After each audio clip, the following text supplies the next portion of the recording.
இன்னைக்கு எலக்ட்ரான் கவர்த்தன்மை பற்றி பார்க்க போறோம். எலக்ட்ரான் கவர்த்தன்மை என்றால் என்ன? ஒரு சக பிணைப்பில் உள்ள அணுக்கள் பிணைப்பில் உள்ள எலக்ட்ரானை தன்பால் கவர்ந்திழுக்கும் தன்மை எலக்ட்ரான் கவர்த்தன்மை என்று அழைக்கப்படுகிறது. இப்போ எடுத்துக்காட்டாக ஹைட்ரஜன் குளோரைடு மூலக்கூறு எடுத்துக்குவோம். ஹைட்ரஜனின் அணு அமைப்பு எலக்ட்ரான் அமைப்பு 1, அதாவது ஒரே ஒரு எலக்ட்ரானை கொண்டிருக்கிறது. ஹைட்ரஜன் நிரம்பிய தன்மையை பெற வேண்டும் என்றால் ஒரு எலக்ட்ரான் தேவைப்படுகிறது. அதே மாதிரி குளோரினுடைய எலக்ட்ரான் அமைப்பு 2, 8, 7, வெளியாற்றல் மட்டத்தில் 7 என்ற எண்ணை கொண்டிருக்கிறது. நிரம்பிய தன்மையாகிய 8ஐ பெற வேண்டும் என்றால் ஒரு எலக்ட்ரான் தேவைப்படுகிறது. இப்போ குளோரினுக்கு ஒரு எலக்ட்ரான் தேவைப்படுகிறது, ஹைட்ரஜனுக்கு ஒரு எலக்ட்ரான் தேவைப்படுகிறது. ஹைட்ரஜனும் குளோரினும் ஒரு எலக்ட்ரானை பங்கிட்டு சகப்பிணைப்பினை உருவாக்குகின்றன. ஹைட்ரஜன் குளோரைடு, ஹைட்ரஜனிலிருந்து ஒரு எலக்ட்ரான், குளோரினிலிருந்து ஒரு எலக்ட்ரான், ரெண்டும் பங்கிடப்பட்டு ஒற்றை சகப்பிணைப்பு உருவாக்கப்படுகிறது. இந்த பிணைப்பில் உள்ள எலக்ட்ரானை குளோரின் ஹைட்ரஜனை விட தன்பால் அதிகமாக கவர்ந்திழுக்கிறது. இப்போ ஹைட்ரஜனின் எலக்ட்ரான் கவர்த்தன்மை 2.2, குளோரினின் எலக்ட்ரான் கவர்த்தன்மை 3.16. குளோரினின் எலக்ட்ரான் கவர்த்தன்மை அதிகமாக இருப்பதால் பிணைப்பில் உள்ள எலக்ட்ரானை குளோரின் தன்பால் அதிகமாக கவர்ந்திழுக்கின்றது. இதுவே எலக்ட்ரான் கவர்த்தன்மை என்று அழைக்கப்படுகிறது. அடுத்து இப்போ தனிம வரிசை அட்டவணையில் எலக்ட்ரான் கவர்த்தன்மை எவ்வாறு மாறுபடுகிறது பார்ப்போம். தனிம வரிசை அட்டவணையில் ஒரு தொடரில் இடமிருந்து வலமாக செல்லும் பொழுது எலக்ட்ரான் கவர்த்தன்மை அதிகரிக்கும். இப்போ 2வது தொடர் எடுத்துக்கிடுவோம். அது லித்தியத்திலிருந்து ஃப்ளூரின் வரையான தனிமங்கள் காணப்படுகின்றன. இதில் லித்தியத்தினுடைய எலக்ட்ரான் கவர்த்தன்மை 0.98, ஃப்ளூரினின் எலக்ட்ரான் கவர்த்தன்மை 3.98. இப்போ இடமிருந்து வலமாக செல்லும் போது எலக்ட்ரான் கவர்த்தன்மை அதிகரிக்கிறது. ஏன் அதிகரிக்கிறது? இடது பக்கம் உள்ள தனிமங்கள் எல்லாம் உலோகத்தன்மை கொண்டவை. இவை எலக்ட்ரானை இழந்து நேர்மின் தன்மை கொண்ட அயனியை உருவாக்க விரும்புகின்றன. வலது பக்கம் உள்ள தனிமங்கள் எல்லாம் அலோகங்கள். இவை எலக்ட்ரான்களை பெற்று எதிர்மின்மின் தன்மை கொண்ட அயனிகளை உருவாக்க விரும்புகின்றன. எலக்ட்ரான்கள் மீது அதிக நாட்டம் கொண்டிருக்கின்றன. எனவே எலக்ட்ரான் கவர்த்தன்மையும் அலோகங்களுக்கு அதிகமாக இருக்கிறது. ஒரு தொடரில் இடமிருந்து வலமாக செல்லும் பொழுது எலக்ட்ரான் கவர்த்தன்மை அதிகரிக்கிறது. அடுத்து ஒரு தொகுதியில் மேலிருந்து கீழ் நோக்கி வரும்போது, இப்போ ஒரு 1வது தொகுதி எடுத்துட்டோம். ஒரு தொகுதியில் மேலிருந்து கீழ் நோக்கி வரும்பொழுது எலக்ட்ரான் கவர்த்தன்மை குறைகிறது. இப்போ எடுத்துக்காட்டா ஹைட்ரஜனின் எலக்ட்ரான் கவர்த்தன்மை 2.2, சோடியத்தின் எலக்ட்ரான் கவர்த்தன்மை 1. அப்போ மேலிருந்து கீழ் நோக்கி வரும்பொழுது எலக்ட்ரான் கவர்த்தன்மை குறைகிறது.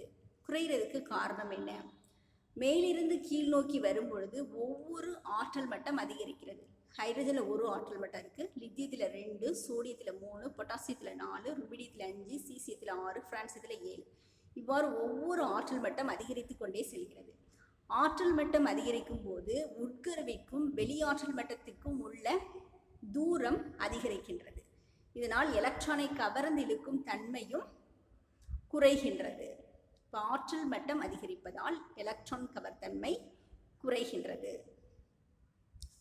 அடுத்து ஒரு தனிமத்தினுடைய எலக்ட்ரான் கவர்த்தன்மை பிணைப்பு ஆற்றல், அயனியாக்கும் ஆற்றல், எலக்ட்ரான் ஆற்றல், இந்த 3ஐயும் சார்ந்து அமையும். பிணைப்பு ஆற்றல் என்றால் என்ன? ஒரு பிணைப்பை உடைப்பதற்கு தேவைப்படும் ஆற்றல் பிணைப்பு ஆற்றல்.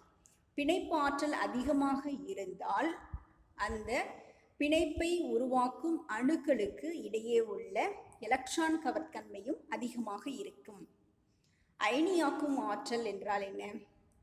ஒரு அணுவிலிருந்து எலக்ட்ரானை நீக்குவதற்கு தேவைப்படும் ஆற்றல் அயனியாக்கும் ஆற்றல் என்று அழைக்கப்படுகிறது.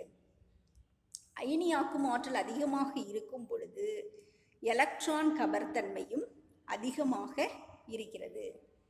இப்போ எடுத்துக்காட்டா ஹைட்ரஜன் சோடியத்தை எடுத்துக்குவோம். சோடியத்தினுடைய அயனியாக்கும் ஆற்றல் 495.8 கிலோ ஜூல் பெர் மோல். குளோரினின் அயனியாக்கும் ஆற்றல் 1251.19 கிலோ ஜூல் பெர் மோல். இப்போ சோடியத்தை விட குளோரினின் அயனியாக்கும் ஆற்றல் அதிகமாக இருக்கிறது. சோடியத்தினுடைய எலக்ட்ரான் கவர்த்தன்மை 1, குளோரினின் எலக்ட்ரான் கவர்த்தன்மை 3.16. அப்போ அயனியாக்கும் ஆற்றல் அதிகரிக்கும் போது எலக்ட்ரான் கவர்த்தன்மையும் அதிகரிக்கிறது. அடுத்தது எலக்ட்ரான் ஆட்டம். எலக்ட்ரான் ஆட்டம் என்றால் என்ன? ஒரு அணுவில் ஒரு எலக்ட்ரானை சேர்க்கும் போது வெளிவிடப்படும் ஆற்றல் எலக்ட்ரான் ஆட்டம் என்று அழைக்கப்படுகிறது. இப்போ எலக்ட்ரான் ஆட்டம் அதிகரிக்கும் பொழுது எலக்ட்ரான் கவர்த்தன்மையும் அதிகரிக்கிறது. இப்போ எடுத்துக்காட்டா ஹைட்ரஜன். ஹைட்ரஜனினுடைய எலக்ட்ரான் ஆட்டம் 72 கிலோ ஜூல் பெர் மோல். குளோரினின் எலக்ட்ரான் ஆட்டம் 349 கிலோ ஜூல் பெர் மோல். ஹைட்ரஜனை விட குளோரினின் எலக்ட்ரான் ஆட்டம் அதிகமாக உள்ளது. ஹைட்ரஜனினுடைய எலக்ட்ரான் கவர்த்தன்மை 2.2, குளோரின் எலக்ட்ரான் கவர்த்தன்மை 3.16. அப்போது ஹைட்ரஜனின் எலக்ட்ரான் கவர்த்தன்மை குறைவாக இருக்கிறதுனால ஹைட்ரஜனின் எலக்ட்ரான் நாட்டம் குறைவாக இருப்பதால் ஹைட்ரஜனின் எலக்ட்ரான் கவர்த்தன்மை குறைவாக இருக்கிறது. குளோரினின் எலக்ட்ரான் ஆட்டம் அதிகமாக இருப்பதால் குளோரின் எலக்ட்ரான் கவர்த்தன்மையும் அதிகமாக இருக்கிறது. இப்போ ஒரு தொடரில் 2வது தொடரில் முதல் தனிமம் லித்தியம், 7வது தனிமம் ஃப்ளோரின். லித்தியத்தினுடைய எலக்ட்ரான் நாட்டம் 0.98, ஃப்ளோரினின் எலக்ட்ரான் ஆட்டம் 3.98. இப்போ ஒரு தொடரில் இடமிருந்து வலமாக செல்லும் பொழுது எலக்ட்ரான் கவர்த்தன்மை அதிகரிக்கிறது. இப்போ முதல் தொகுதியில் முதல் தனிமம் ஹைட்ரஜன், 3வது தனிமம் சோடியம். ஹைட்ரஜனின் எலக்ட்ரான் கவர்த்தன்மை 2.2, சோடியத்தின் எலக்ட்ரான் கவர்த்தன்மை 1. அப்போ தொகுதியில் மேலிருந்து கீழ் நோக்கி வரும் பொழுது எலக்ட்ரான் கவர்த்தன்மை குறைகிறது.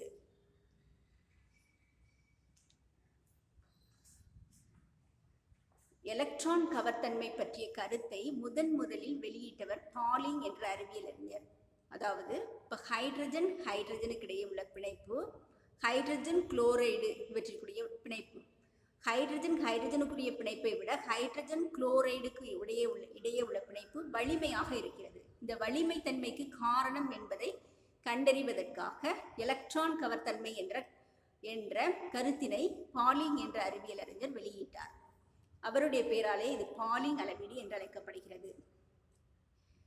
ஒரு பிணைப்பில் உள்ள தனிமங்களின் எலக்ட்ரான் கவர்த்தன்மையினுடைய வேறுபாடு 1.7 இருந்தால் அந்த பிணைப்பு பாதி அயனி பிணைப்பு தன்மையும் பாதி சகப்பிணைப்பு தன்மையும் பெற்றிருக்கும். ஒரு பிணைப்பில் உள்ள அணுக்களுக்கு இடையே உள்ள எலக்ட்ரான் கவர்த்தன்மை வேறுபாடு 1.7 விட குறைவாக இருந்தால் அந்த அணுக்களுக்கு இடையே உள்ள பிணைப்பு சகப்பிணைப்பாக இருக்கும். எடுத்துக்காட்டா குளோரினின் எலக்ட்ரான் கவர்த்தன்மை 3.16, ஹைட்ரஜனின் எலக்ட்ரான் கவர்த்தன்மை 2.20. அப்போ எலக்ட்ரான் கவர்த்தன்மை வேறுபாடு 0.96. இந்த 0.96 என்பது 1.7 விட குறைவானது. எனவே ஹைட்ரஜன் குளோரைடு சகப்பிணைப்பு தன்மை கொண்ட மூலக்கூறு ஆகும். அடுத்தது எலக்ட்ரான் கவர்த்தன்மை வேறுபாடு 1.7 விட அதிகமாக இருந்தால் அந்த பிணைப்பு அயனி பிணைப்பாக இருக்கும். இப்போ எடுத்துக்காட்டா குளோரினுடைய எலக்ட்ரான் கவர்த்தன்மை 3.16, சோடியத்தின் எலக்ட்ரான் கவர்த்தன்மை 1. இப்போ குளோரினின் எலக்ட்ரான் கவர்த்தன்மையிலிருந்து சோடியத்தின் எலக்ட்ரான் கவர்த்தன்மையை கழிச்சோன்னா 2.16 கிடைக்கிறது. 2.16 என்பது 1.7 விட பெரியது. அதனால சோடியம் குளோரைடில் உள்ள பிணைப்பு அயனி பிணைப்பு ஆகும். தேங்க்யூ.